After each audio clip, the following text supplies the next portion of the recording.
Sénégal dootuñu fi tëj nit ndax bor loolu nag di circulaire bi nga xamante ne moom ministre de la justice maître Moussa Sarr jël na ko fii ñuy wax ak yéen nag dootuñu tëj kenn fii ci Sénégal lu jëm ci wàllum borum xaalis moom nag ndogal bi kii di maître Moussa Sarr di ministre de la justice jël na ko fii ñuy wax ak yéen ni Sénégal dootuñu tëj kenn lu jëm ci wàllum borum xaalis. alhamdulilahi rabbil alamin jërëjëfee maître Moussa Sarr waaye maître Moussa Sarr yéex ngaa ñëw ci réew mi ay waay sama stress àdduna bi teggil nga ma ko borom bitig bi yoral naa ko saako ceeb ñaari biteelu diwlin di keroog leboon naa ko jumbo ak ñeenti biteelu madaar du laal nix ndey Fatou mu yor natt ci koñ bi 450 000 laa ko waroon jox du laal nix. asalaamaaleykum sama gars yi yéen ñi nga xamante ne rek yéen ak ñuy topp saa su ne ñun ña ngi ñaan ngeen seetaan lii te ñëw. mais je me rappelle temps xale dañ ma daan dugal ci car parce que man ñaar tali laa dëkk Abdoulaye Wade rakkam ñaar tali la am kër de ce fait dafa doon ñëw et on battait campagne man sama mag day sayet surtout Abdoulaye Wade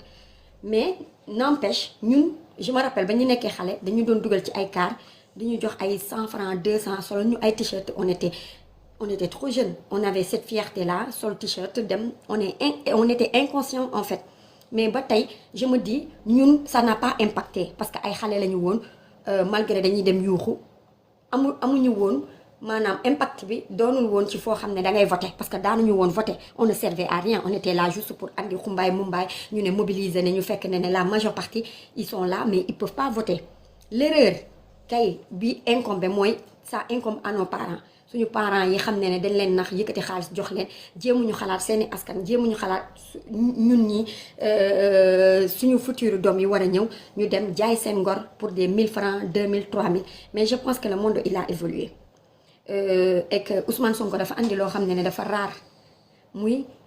cette politique boo xam ne ça nous incombe nous tous et ça nous engage nous tous parce que ñëpp xam nañ ne Sénégal dañoo tolloon ci benn jamono Macky Sall ak jamono Abdoulaye Wade même jamono Abdou Diouf jeunesse bi ils étaient pas à fond dans ce politique là Ousmane Sonko ñëwoon ñu ne c'était quoi la politique et que la politique on peut le changer politique du loo xam ne da nga war a taxaw yuuxu wax askan bi démb dafa am ku ma woo ñuy waxtaan ci biir waxtaan bi mu ne ma man soo gisee waxatuma ci politique parce que li ñu dal yépp Ousmane Sonko moo ñu ko teg ndax Ousmane moo joxoon Jomaay ma ne ko effectivement Ousmane Sonko moo joxoon Jomaay mais ku nekk sooy ànd nit dangay àndat moom ci sa aqulay taalaa man mën naa jël Pape Farba Pouye mën naa ko jël ne sama xarit la fekk lu ma woon rek laa gis tu ne peux pas juger la personne sans que defu la dara est-ce que on doit se méfier de toute personne qui vient vers nous ñu ñëw di am appréhension si nit ki wala di am benn jugement si nit ki loolu c'est très malsain. tu ne peux pas ngay ànd nit nga ne nit ki sa nit la ba pare nga koy xoolee benn bët tem nga trahir ma wala tem yow doo nit bu baax te Ousmane Sonko yéene rek la demee nga leen waxante dëgg on ne peut pas ñu jël accumuler ko par rapport à ce qui se passe nous tous on a notre responsabilité duñu ay xar duñu ay nag duñu ay bëy yàlla daf ñoo sàkk jox ñu xel pour ñuy réfléchir dama ne Ousmane Sonko coowam ba muy départ Ousmane musul taxaw fenn amul kenn kuy génn benn vidéo buy taxaw ne Ousmane dafa taxaw ne génn leen ngeen xeexal ma amul lii tax ñun ñuy génn sax ñun suñu jëmmu bopp xamuñu ko ndax depuis le Sénégal mu ngi doon Sénégal ba léegi c'est un grand premier sénégalais di xeex di résister pendant 4 ans man premier jour ba coow li déparé xale yi génn ñëpp génn Sénégal di tàq ak sama aqulaay taala sama bakken doom damaa taxaw ma ne sénégalais di xeexam amul benn njëriñ benn yoon lay génn taal yàq pare na ci man j'aurais jamais cru que ñun dinañ xeex pendant 4 ans kon dama naan yàlla ay misaalam ci nu nekk la koy wanee dama jàpp ne président Ousmane Sonko wax na leen ko jour bañ koy woo di ko wax na ñëw porter lii di projet bi mu àndaloon ci ak compagnon wam yi de ses frères de parti moom njëkkul ci parti bi Ousmane Sonko il était syndicaliste au niveau des impôts et domaines yor fa kuréelam di dénoncer mais di jàppale ñenn ñi ñu dem gis que mu nekk benn homme bu engagé ñoom ñu créer seen parti dem seeti ko ne ko dañ ko soxla pour mu doon le président du parti Ousmane Sonko wax na leen ko nee na dafa tëju pendant 2 jours si néegam ba mu génnee si la waxee waa këram ni woo leen taaj leen wax leen lépp loo xam ne nar na ko ci fekk ci projet bii mu porté et que bu mu bett kenn ne ñëpp àndat yàqin rek ñu doxal que bakkanam bi sax bu ko si ñàkkee ñu xam ne projet bi la kon kooku il savait en quoi il s'engageait parce que l'engagement c'est très important. Tu ne peux pas venir quelque part nga bëgg dugg dara di def dara te wóoru na la yow tu vas aller jusqu'à la fin wala yow di nga dem jusqu'au bout te Ousmane Sonko il veut aller jusqu'au bout nan leen waxante dëgg man muy yow muy keneen ak keneen est-ce que lii ñu teg ci ndodd Ousmane Sonko bu doon yow la est-ce que di nga ko jël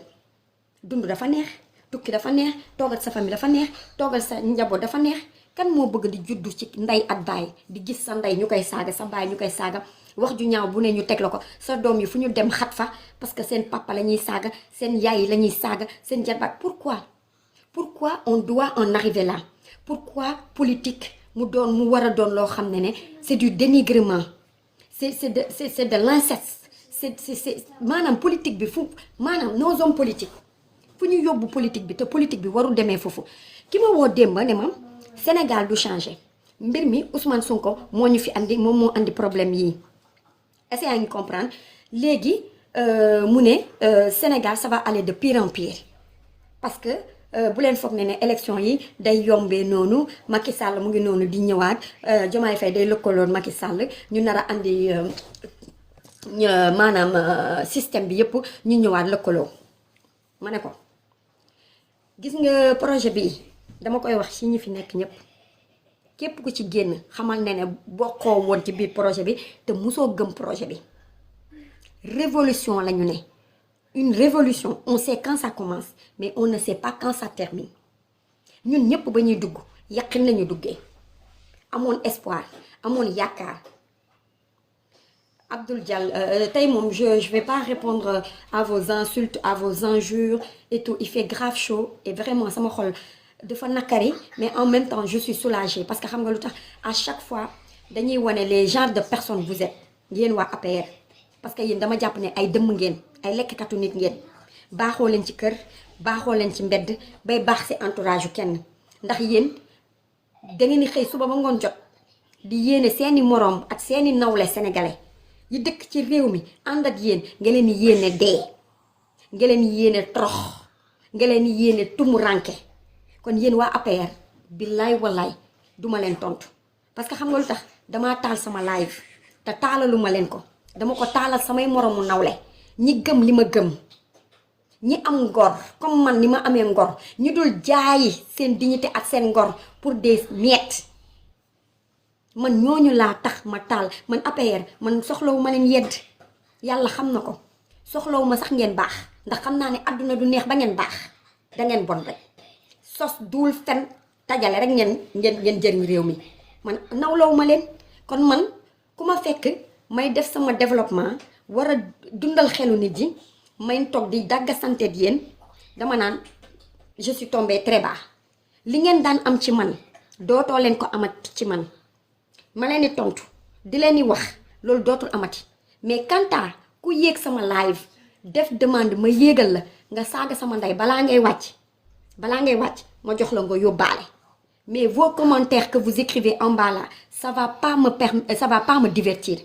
da ngeen ma bëgg divertir doo leen ma divertir li ma bëgg wax dama koy wax pour sénégalais yi xamul sénégalais yi amul analyse politique qui ne voit pas plus loin parce que yéen xam nga la mooy dagg seen xol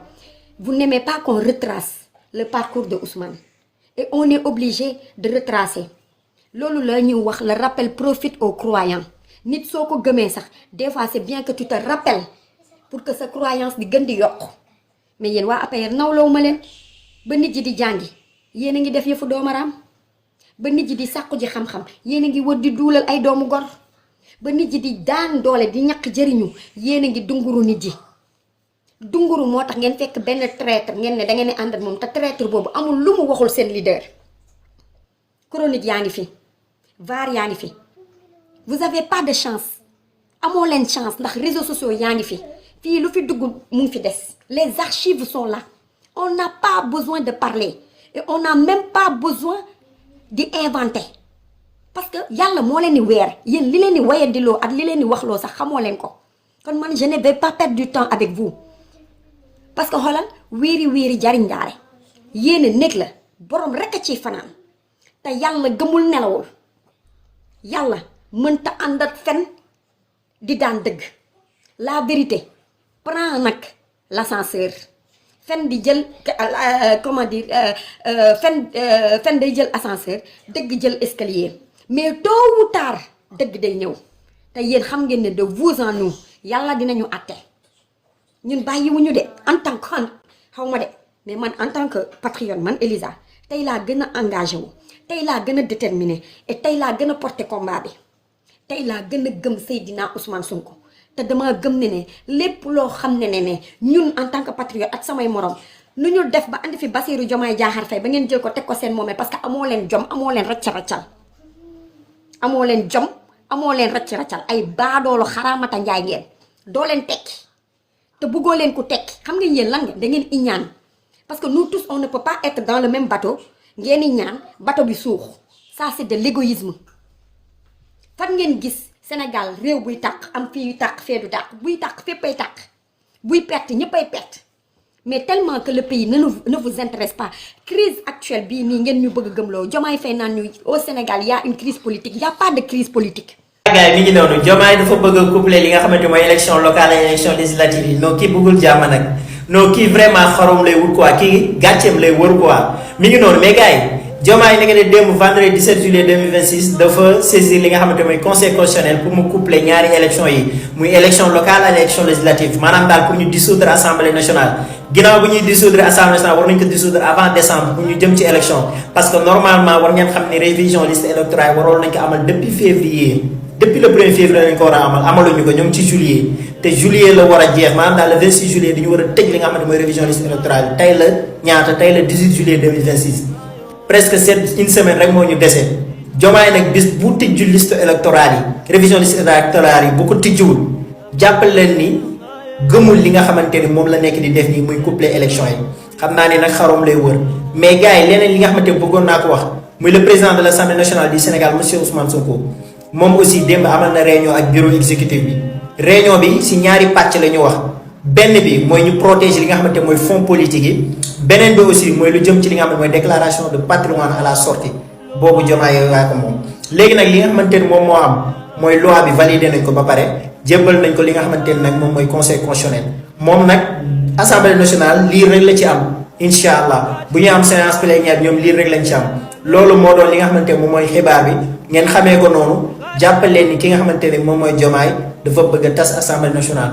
monsieur le président de l'assemblée nationale président Ousmane Sonko dugalal motion de censure bu fekkee dafa bëgg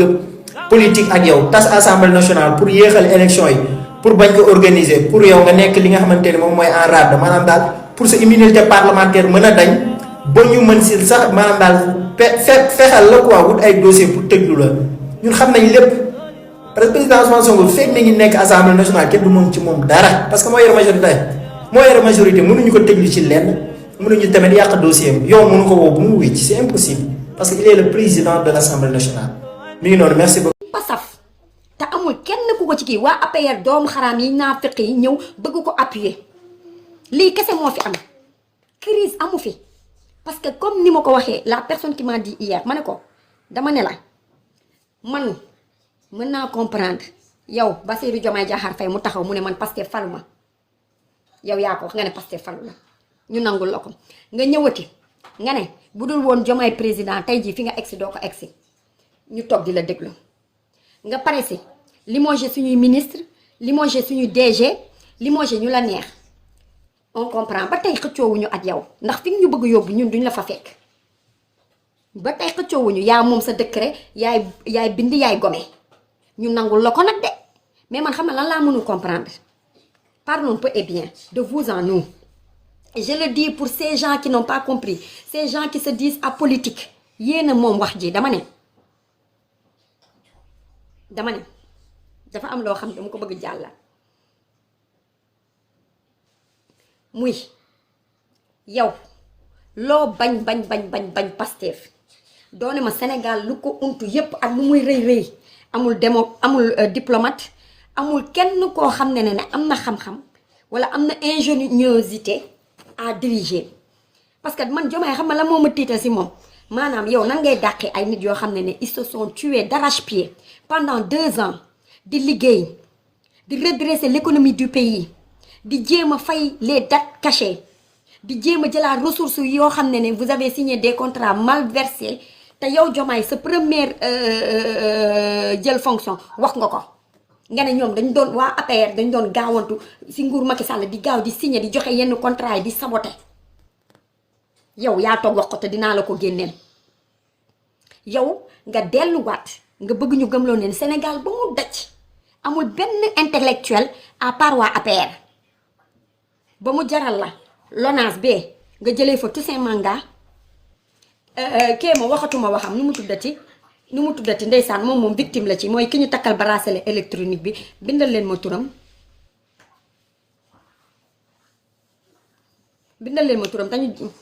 te ñu defare ko bracelet électronique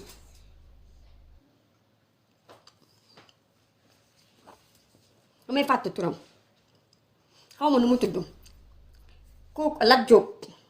jéem ngeen takkal Lat Diop lu ne ngeen wax ko Lat Diop sëñ Bada Kéemaan taxaw na wax na leen que nee nañ leen affaire Lat Diop ñoom Mimi Touré ak ñoom Diomaye ñii ñoo doon régler seen compte ak Lat Diop mais léegi dañuy jël Lat Diop tëj ko gëmloo ne képp ku ñu tëj Ousmane Sonko mooy régler compte moo tax Ousmane Sonko benn sortie boo xam ne il faut ma cette vidéo gis ko mu ne dañuy jéem a arrêté ay nit di jéem a diaboliser naan man la te yàlla xam na ne yëguma tinuma ci yéen laay déggee ne sax telle personne ou telle personne arrêté nañ ko te Lat Diop dem na ba ci biir xam nga Diomaye stratégie mooy lan dalay xoqatal dalay jël dugal la kaso bu la dugalee kaso ba nga gis méttitu kaso bi mu ñëw del beneen stratégie mooy lan dangay ñëw ànd ak man wala sa dossier ma yëkkati ko tëj la soo résister wul te Farba Ngom jéem na ko essayer Farba day jéem a résister parce que c'est limite élément Macky Sall te xam naa ne bés bu ko Macky Sall joxoon feu vert la nga gis Farba Ngom ñëw ànd ak rallier ak Diomaye Faye te loolu duma sax bett Lat Diop dañ koy jéem a mettre un moyen de chantage parce que Lat Diop ku mu bokkat dossier wam bi Moustapha xaw ma nan mu ngi vaguer à ses occupations et rien ne l'inquiète te dañ leen épinglé rapport moo leen épinglé kon Lat Diop lan moo tax ñu jox ko bracelet électronique pendant que Moustapha xaw ma nan di vaguer à ses occupations kon xam nga ne ñii dañuy troquer maanaam ay c'est des voyous c'est des bandits c'est des délinquants c'est des assassins et des criminels dañuy deal sur le dos des Sénégalais léegi Lat Diop bu pression bi bu kiiwee rek maanaam bracelet bi ñu ko takkal suñu insister bu àndalul ngorom day dem fekki nga gis ñu tegee ko de côté Mimi Touré ak Abdourahmane Diouf nañ leen waxante dëgg suñu xel yi la ñu àndal Mimi Touré on sait qu'il est assoiffé de pouvoir Mimi Touré ba mu dalee ànd ak Abdoulaye Wade ba ñëw ci Macky Sall seul objectif am mooy doon déjà premier objectif ba muy àndal Macky Sall c'était doon la présidente de l'Assemblée nationale mais Macky Sall il est tellement intelligent xamoon ne tey jii bu jëloon Mimi Touré teg ko président Assemblée nationale c'est lui qui va y perdre parce que Assemblée nationale mooy le deuxième pouvoir te bu boobaa lu mu bëgg Mimi Touré peut-être amaana na mu votel ko votel loolu tax Macky Sall doon tuur la malgré mu jëlee fa Moustapha Niasse ñu teg fa comment il s'appelle l'autre là-bas ku ñàkk xorom kooku rek xaw ma nu mu tuddati essayé na ngi comprendre léegi Macky Sall il avait compris mais bu leen fàtte ne Mimi Touré il a une haine viscérale Mimi Touré waa APR bugguñu ko Coura Macky buggul Mimi Touré keneen ak keneen buggul Mimi Touré ñoom bu ñu ñëwoon fekk si sax coalition Diomaye président ñoom si seen biir ñooy lekkante parce que ñoom si seen biir ils ne s'aiment pas chacun veut poignarder l'autre pour prendre le pouvoir ñoom guerre du pouvoir la ñu nekk di def nii Abdourahmane Diouf ak nu mu sonnee at wër gu mu wër yépp coalition yi mu bëgg créer yépp moom ci jëmu boppam xam na ne il ne pèse pas il a pas le poids il le sait kon Diomaye bu taxawee ne leen dañuy créer Diomaye président maanaam ñoom ñëpp am parti yor seen chef de parti ça fait des années ñu yor seen parti yor seen militant war a mën a demal seen bopp doon quelqu'un dans ce pays que ce soit président doo leen ma wax Abdourahmane Diouf élection 2024 yi il s'est pas présenté au présidentiel c'est quoi l'objectif kon Abdourahmane Diouf ñëw fekk benn Diomaye Faye boo xam ne amul base politique Pastef la nekkoon te biir Pastef la majeure partie ñi gën a yaxlaf ñëpp àndat nañu Ousmane génnuñu dem di àndat Bassirou Diomaye Faye kon Abdourahmane Diouf il y gagne quoi mu dissoudre parti ñëw dugal ko ci biir parti Diomaye président tout en sachant Diomaye Faye nee na moom mooy le président de parti kon ça veut dire lu moom bu ñu demee lors des prochaines élections dafay présenter wu deuxième mandat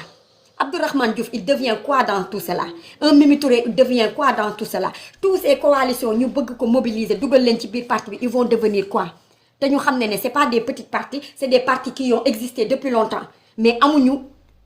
aura. ginnaaw bi ngeen teewloo ba noppi nag ñu ngi leen di laaj seen commentaire ak seen gis-gis.